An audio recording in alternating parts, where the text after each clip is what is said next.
What is significant about the next 7 years in the run up to 2030? I think it's a really interesting period. We're in a really tough spot. Existential threats are the big things you've got to look at that present the biggest danger or challenge to a species. Let me rank them in order of which present the biggest threat to me and my organisation. And let me get a strategy. The first existential threat is... Hi Martin, I've heard you speak a lot about the sort of threats that are facing organisations and humanity. Do you think you could maybe delve into that a bit more and name what the most threatening things are? Yeah, sounds quite deep that as a topic, doesn't it? What are the threats to humanity? But I've been covering this quite a bit in talks recently, on stage, but also in client sessions. If we start with this, existential threats is the term. And for hundreds of thousands of years, we've been very good at surviving as human beings. At T2, we always talk about survival, and that the brain works in a way which is primarily governed for survival. And we've been good at that because we're really good at spotting what the big existential threats to our existence is. Now, millions of years ago, the existential threats was very simple. It was running from saber-toothed tigers, trying to stay alive every day and not be poisoned or eaten. That was it. That was our existential threats. Fast forward to today, they're not our existential threats anymore, are they? We don't get eaten, or we don't live every moment of our life is life or death. But we do have what I call the big five. And I think it's worth starting here before we go into the organisational piece of what we need to look at over the next 7 years in terms of what presents the biggest existential threats to us as businesses and organisations. I think we have to start at the beginning and look at, well, what are our big five as a species? The first existential threat to humanity is a natural disaster. So things like a meteorite hitting the earth and wiping us out, or a global tsunami, whatever it might be, this one big compelling event, this natural disaster which ends the world and humanity. Highly unlikely to happen, once in a billion years maybe, but natural disaster does present an existential threat to humanity. Number two, widespread disease. I think COVID has given us a bit of a shot in the arm with this. Literally. And I think widespread disease still has the potential to wipe out humanity. It's an existential threat. But I would say that it's unlikely this would happen, because by the time it's spread through a percentage of the world's population, we probably have a cure, an antidote, or a vaccine. So, but it does present, it is the second biggest threat to humanity. The third one, which I think arguably is probably the most likely, is ecological breakdown, or ecological and biological breakdown of the planet, which is not just climate change, it's not just warming, that's one small element of it. It's if this planet ever breaks down ecologically, i.e. we cannot maintain food sources and energy sources, and we cannot have the variation of organisms on the planet that is required for it to all work and tick, then we're stuffed, right? So ecological breakdown, possibly out of this five, is the biggest one, and I think we're going a long way to be able to try and solve some of that. Number four, artificial intelligence. Everybody's favourite topic at the minute, AI. This is not about watching the film I, Robot and thinking we're all going to get wiped off the planet in 30 years by killer artificial intelligence. It may happen. It's highly unlikely it's going to. But AI it's no longer emerging, it is upon us. We've seen that with ChatGPT, right? It's upon us, and I think we don't know what AI means for the future fully just yet. Does it present this greatest opportunity to kick on to the next level of humanity, or does it absolutely change the world and spoil the landscape that we know? We don't know. It does present a potential existential threat, although unlikely. Nuclear, 5. So nuclear war has always been one of the existential threats to humanity. To this point, we've avoided it. I think we're doing well to reduce our nuclear footprint on the planet, but it always will be there in the wrong hands. Unlikely, definitely more there as a deterrent, for example, but it is one of the 5. So when you look at that, there's 5 things that pose an existential threat to humanity. And what we do is we rank them in order. If you think about governments and the World Economic Forum and whoever it might be, the World Health Organization, you look at them and you're thinking all governments, all countries are trying to say which ones present the biggest threat. Natural disaster, unlikely, we can't do anything about that. Disease, unlikely, and if so, we're probably prepared for it. AI, it's within our hands to a certain extent, but it's relatively unknown at this point. Nuclear, definitely within our hands, which leaves ecological breakdown, which is why I think all resources, money and focus at the minute is trying to go into correcting the way that we live on this planet and trying to sustain it for a longer period of time. So if this makes sense, Tom, to your original question, existential threats are the big things you've got to look at that present the biggest danger or challenge to a species or to the way that we live.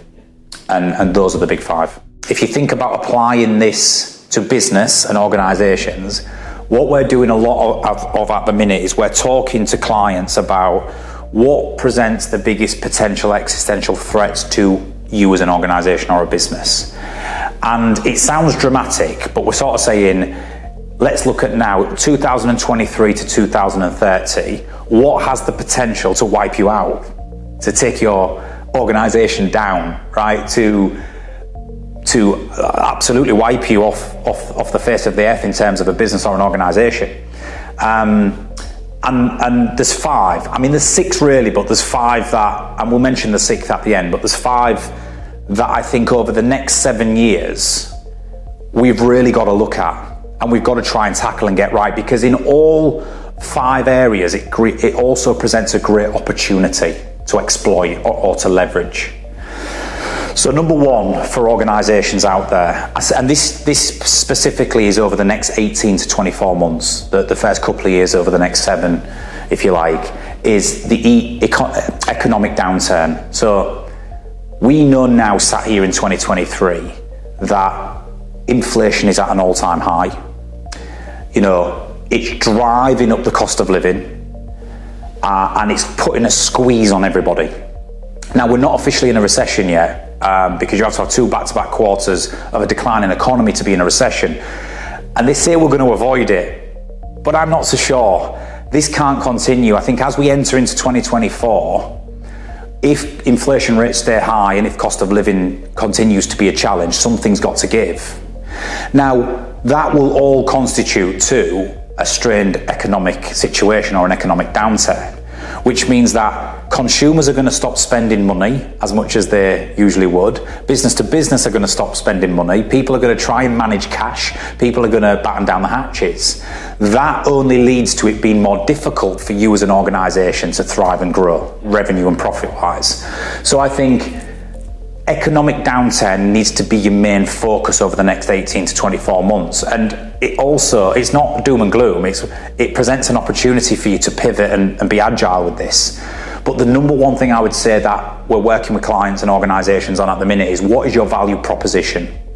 Your value proposition, i.e. the value of your products and services that you provide to others, has to be stronger than ever.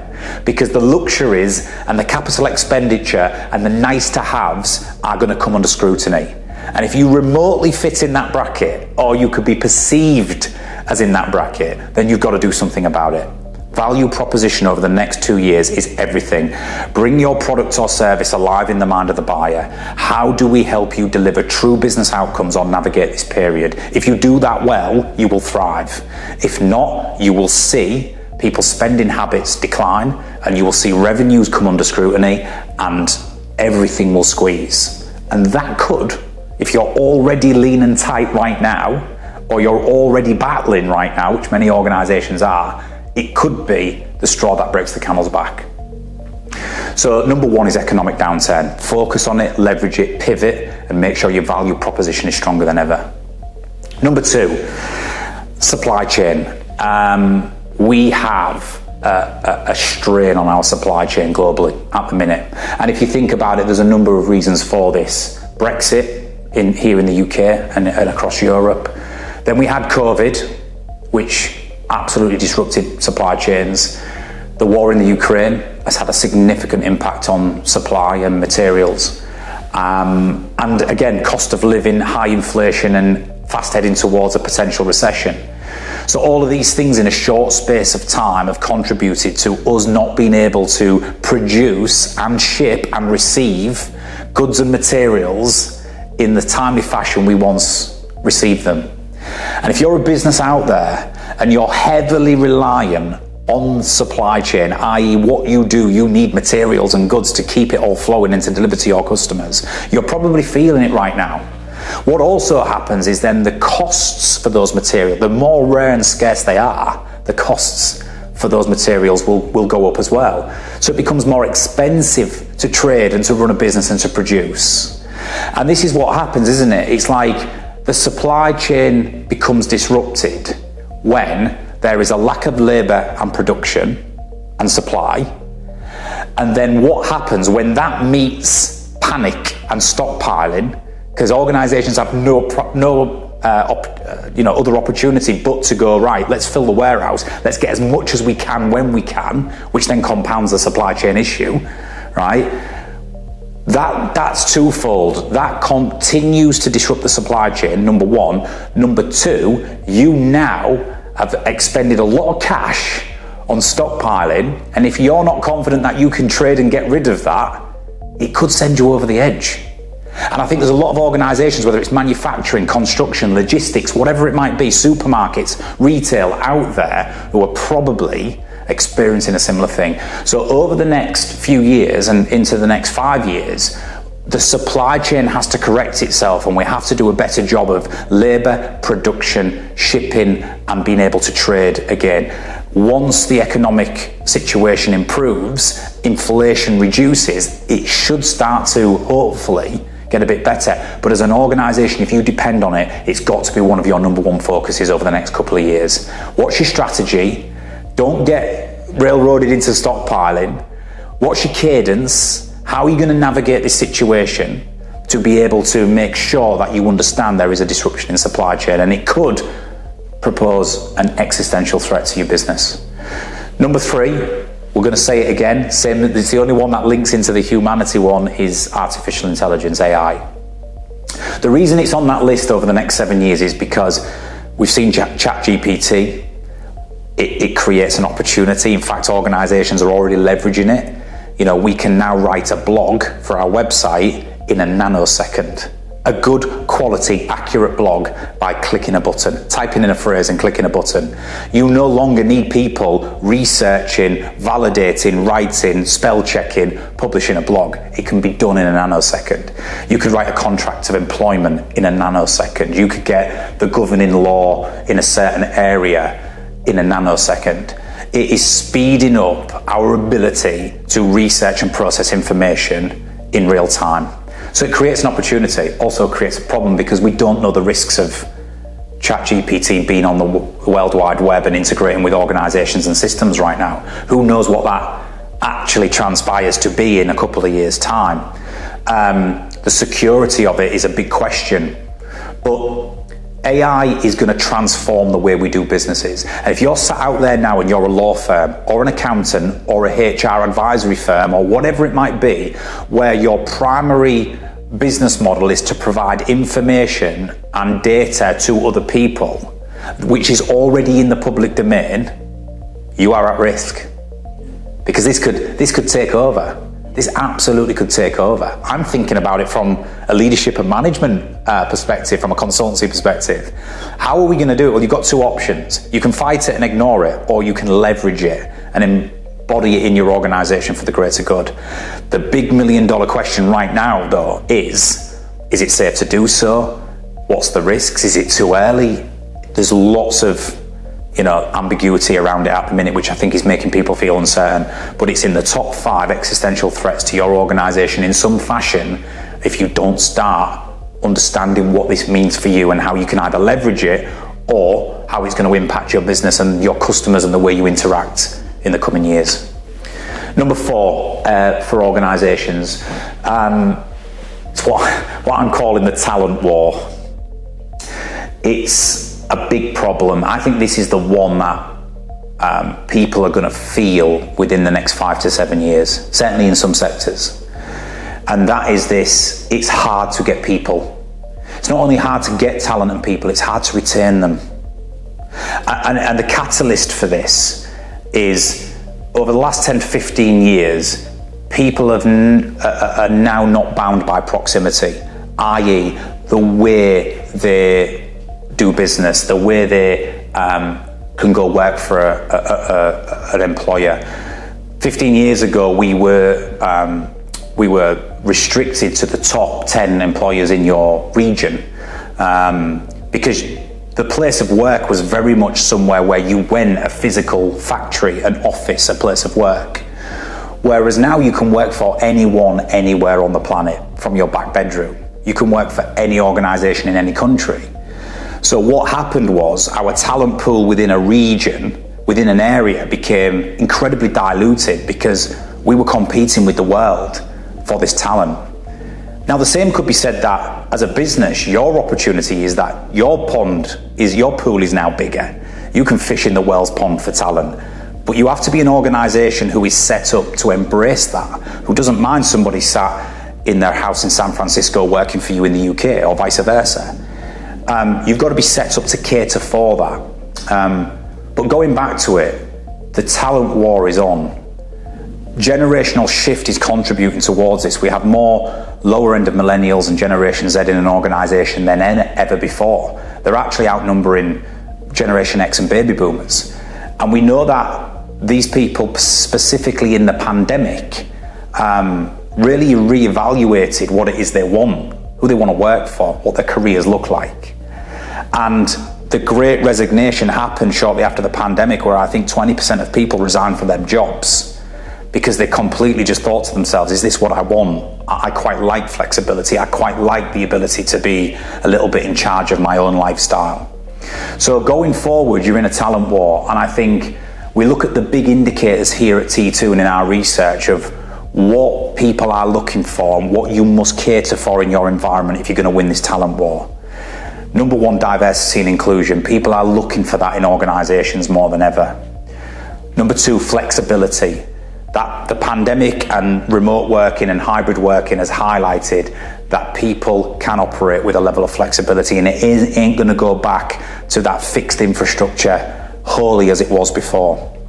It doesn't matter what your opinion is on that, because I've got my own opinion on that. And we at T2, we primarily work in an infrastructure. It suits us. We all agree to it. But flexibility is key. Digital dexterity. People are looking for organisations, especially the younger generations, which can provide digital dexterity, the ability for them to use tools, technology, digital capability within their work and apply skills through that. Above average pay. You know, cost of living is tough. Inflation is high. If you're not competitive on average or above average pay, it's not the driver for everybody, but it's definitely now an option where they can go and get it elsewhere. So we've got to be incredibly competitive. And finally, leadership and cultures. You know, never before in evolution has something that has come after retracted to what it has before.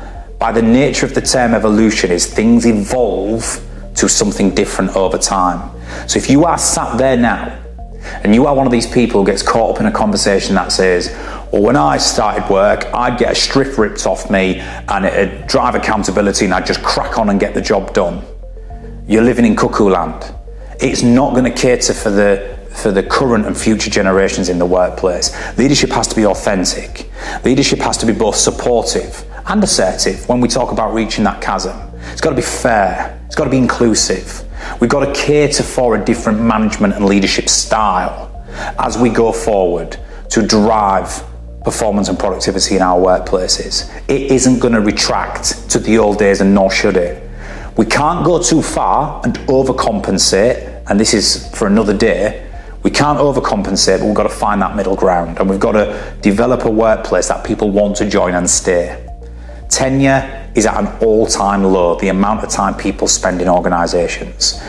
Recruitment gaps and open headcounts are at an all-time high because there is a talent war on, and unless you are thinking about this and geared up to win, it will massively present an existential risk to your organisation over the next 7 years. Because what happens when nobody wants to work in a factory anymore? What happens when nobody leaves school wanting to be in the emergency services anymore, in our NHS or our fire service, or joining the police force or joining the military? What happens when nobody has a desire to be a bricklayer anymore? Some industries are going to be more challenged than others, but there is a talent war on for a number of reasons. Generationally, digitally, right, from a flexible working perspective, and geographically, and you're not bound by proximity anymore. You've got to be thinking about this as an organisation. And finally, number 5, a term which I think no longer can be ignored, but is usually seen as a bit boring at times, but it's absolutely not. It's cyber security. You know, cyber security is now becoming possibly the biggest existential risk to an organisation. If you think about it, phishing emails and ransomware attacks used to be monthly, a monthly, bi-monthly attempt. They're not even daily now, they're hourly. I mean, even here at T2, the amount of time emails we receive, people pretending to be me, asking people to pay invoices, bogus invoices and money, is an hourly sort of daily thing. And it doesn't matter how much you block them and report it, and the next one comes in waves. Education of your employees is everything. What to look out for, what not to do. So it's not just like cybersecurity from a technology and a firewall perspective. It's cultural, it's educational, it's getting out there and making sure employees and people can spot these type of things. So you've got to be proactive with this, because if you think back to the number 3 we said on the existential threat to organizations, artificial intelligence, there are organizations set up around the world now whose sole job is phishing and ransomware. It's just happening. What happens when they start adopting artificial intelligence to be able to formulate attacks and to start breaching systems? Could be a scary world, right? Our best form of defense is probably some AI that can recognize it and block it. However, the point being is, it's going to increase. Cyber criminals are going to get more sophisticated, and you have got to be prepared for it, because it could end you overnight. It really, really could. So cyber is in the top 5 existential threats. So just to sort of recap those big 5 that I think over the next 7 years organizations need to be looking at. Number 1, in the immediate future, we've got an economic downturn. And it's not disaster, and it's not saying you're going to go under, but what it's saying is spend is going to be scrutinized. You know, inflation rates are high. So we've got to understand our value proposition. It's got to be stronger than ever. We've got to make sure that our messaging is on point, that our product and service innovation is on point, and that we deliver. Number 2, there is definitely a supply chain disruption. Brexit, COVID, Ukraine, cost of living has all contributed to materials. The production of materials and the shipping of those materials is not as free-flowing as it once was. If you're in an industry that relies on that, you've got to understand your strategy around supply chain over the next couple of years. Artificial intelligence, start educating yourselves. It's not even coming, it's here. In 7 years, where's it going to be? What's the impact on your business? How are you going to engage with your customers? Are you going to use it and leverage it? What's the risks of that? Start educating yourself now. Number 4, the talent war. Really understand that talent is going to be more scarce than ever. They have more choice than ever, and they're looking for certain things. You have to create an environment which is diverse and inclusive. You have to create an environment that provides flexibility, that caters for digital dexterity, that can deliver above average rates of pay, and that has really strong, authentic leadership and a culture that caters for certainly millennials and Generation Z. And finally, cybersecurity. It's going to get more sophisticated. It's going to come more thick and fast. You need to educate yourselves, be aware, be protective technologically, but be educated culturally. That's the big one there. And if you do that, you won't go too far wrong. What is it that you feel is significant about the next 5 or maybe even 7 years in the run-up to 2030? What is significant about that? In terms of the threats that face both as humanity and organisation. If you think about it, 7 years doesn't seem a long time, does it? but it's probably going to go in a nanosecond, really. Before you know it, we'll be sat here doing a video and it's 2030. And you'll probably show me this and say, was you right? You know, was your prediction right? I think it's a really interesting period. And it's a really interesting period because we're in a really tough spot, I think, in 2023. I'm excited by it, by the way. It's not doom and gloom, but we're in a tough spot because we're in a tough spot because we've got an economic downturn, got high inflation rates, everybody's getting squeezed, got a supply chain problem around the world. We've got things like wars going on and political challenges. We've got this emergence of AI, which is upon us, which is both exciting and daunting in equal measure. We've just come out of a pandemic and people have realigned their values around what they want in the workplace and how they want to work for employees going forward. And we've got an ongoing emergence of cyber security and problems with cyber attacks and cyber criminals. So you look at all that and you think, Jesus, how is any business going to survive or thrive? Well, I think the answer to the question is being aware of the big things over the next 5 to 7 years that I've just described, being aware of them and going, right, let me rank them in order of which they present the biggest threat to me in my organization, and let me get a strategy around them. Let me get proactive and on the front foot so I can leverage all these things for success rather than be daunted by them or allow them to impact me and my organization, in a negative way. And I think that's what I see as the next 7 years for organizations. I think, as well as all the other stuff, customers, products and services, growth, all the rest of it, I think those things that I just mentioned are upon us. We're in a very tricky time. We have certain challenges around economics, supply chain, trading, and we have these massive game-changing things like AI, the world of work in which people want to engage with their organizations now, this hybrid remote sort of world, and cyber, the emergence of cyber and secure, and the need for data and device protection in organizations with information. And I think it's going to be a big 7 years on all fronts. I think it presents an opportunity, but I think only if you're proactive and on the front foot with this stuff and not just sat back allowing it to evolve around you.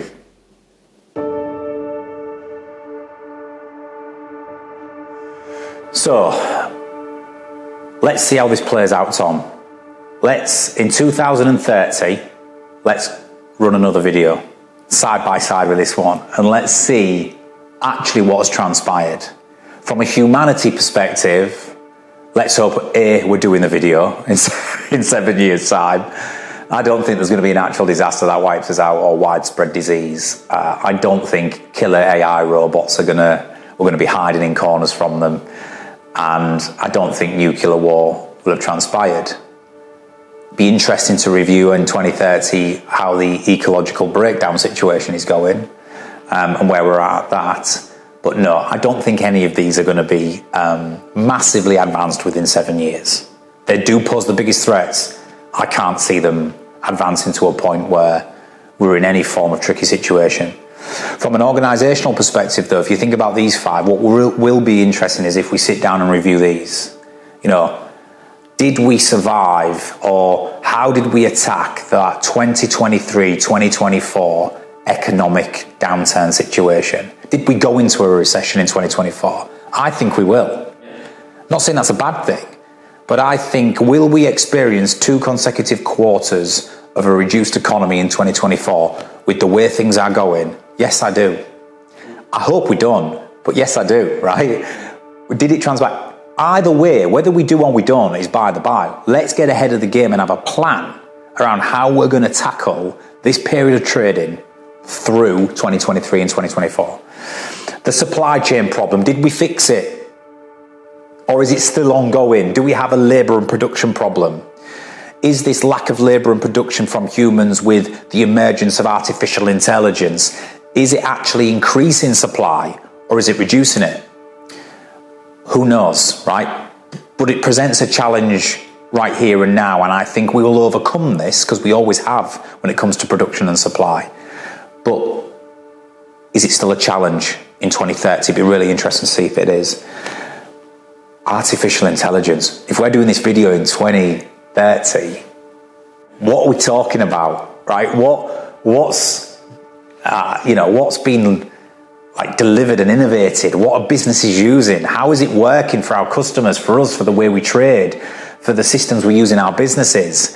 Are there still marketing departments around? Is there still law firms, right? I'm sure there will be, but what's the impact of the emergence of artificial intelligence on these traditional services and industries and jobs? The talent war, is it still ongoing? Have we settled down? Has it gone 360 and people have gone back to the workplace and we're now higher by proximity? I don't think so. Are we going to have workplaces changed to become more diverse and cultures have become more open and catering for millennials and Generation Z? Do we have full digital dexterity in organisations? I think on this one, I'll bet everything on it. Yes, we will. There's no option. And 5, cybersecurity. Is it still an ongoing problem, or have we finally combated it? The problem with this is every time you come up with a solution, they get more clever with the threat. So be interesting to see if phishing and ransomware are a thing of the past, and there's new emerging cybersecurity threats which are fundamentally driven by artificial intelligence. 2030, let's run the video and see. Yeah, definitely. Even next year. Yeah. Year by year. Let's do a year by year update on it. But I just think people need to be thinking about these topics and not avoiding them, because they're going to potentially, in a big way, impact your business. But they could also potentially be a huge opportunity for businesses. Certainly when it comes to things like, diversifying your organisation and your culture to attract new blood and talent into that organisation. It could be with pure digital dexterity. I mean, anybody who's out there saying, Martin, that's bullshit because we're not a technology business. Well, you will be in 7 years or you won't be here. Don't care what you do, right? So digital dexterity is incredibly important. AI, massive opportunity, right? These are opportunities to be able to leverage sometimes, even in an economic downturn and with a lack of supply. If you're smart and you're clever, there can be leverage in there. You can grow, you can flourish and thrive, but you've got to shift. You've got to understand it, and you've got to have a strategy around it.